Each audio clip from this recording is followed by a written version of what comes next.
మళ్లీ మస్తాన్ బాబు మృతదేహం భారత్కు వచ్చేందుకు మరింత సమయం పట్టేట్టు కనిపిస్తోంది. సోమవారానికి డెడ్ బాడీ అర్జెంటీనా రాజధాని బ్యూనస్ ఎయిర్స్ నుంచి బయలుదేరే అవకాశముందని మస్తాన్ బాబు సోదరి దొరసానమ్మ తెలిపారు. భారత దౌత్య అధికారులు అందించిన సమాచారం మేరకు సోమవారం అర్జెంటీనా రాజధాని బ్యూనస్ ఎయిర్స్ నుంచి ఖతర్ ఎయిర్లైన్స్ లో డెడ్ బాడీని భారత్కు తీసుకొస్తున్నామని అన్నారు దొరసానమ్మ.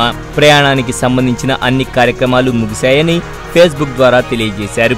మస్తాన్ బాబు మృతదేహం ఓవైపు తానొకవైపు ఉన్నామని, అమ్మతో సహా కుటుంబ సభ్యులంతా తమ కోసం వేచి చూస్తున్నారని తెలిపారు.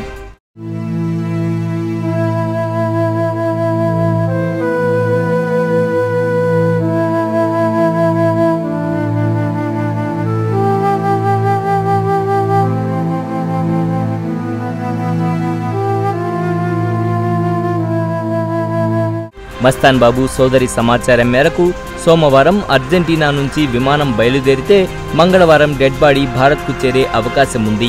మరోవైపు మస్తాన్ బాబు మృతికి సంబంధించి ఆసక్తికర విషయాలు వెలుగు చూశాయి.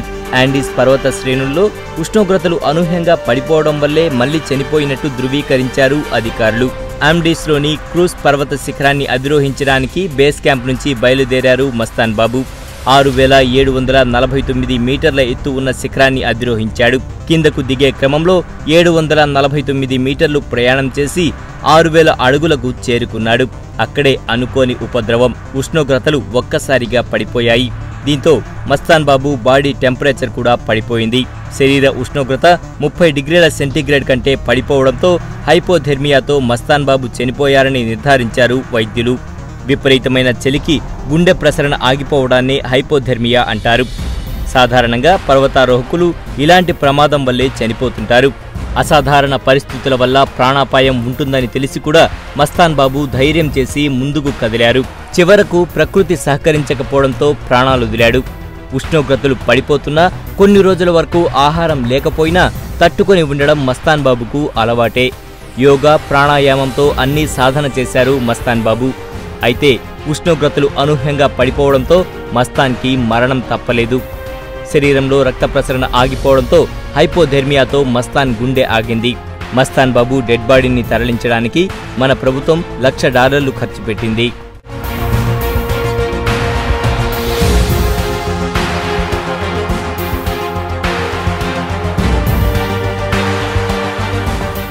సెర్చింగ్ ఆపరేషన్ అనంతరం మస్తాన్ బాబు మృతదేహాన్ని బేస్ క్యాంప్ నుంచి అర్జెంటీనాలోని టుకుమాన్ పట్టణానికి తరలించారు. అక్కడి నుంచి రాజధాని బ్యూనస్ ఎయిర్స్కి చేర్చారు.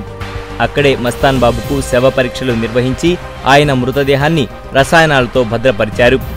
అక్కడి నుంచి ప్రత్యేక విమానంలో మృతదేహం భారత్కు రావాల్సి ఉంది.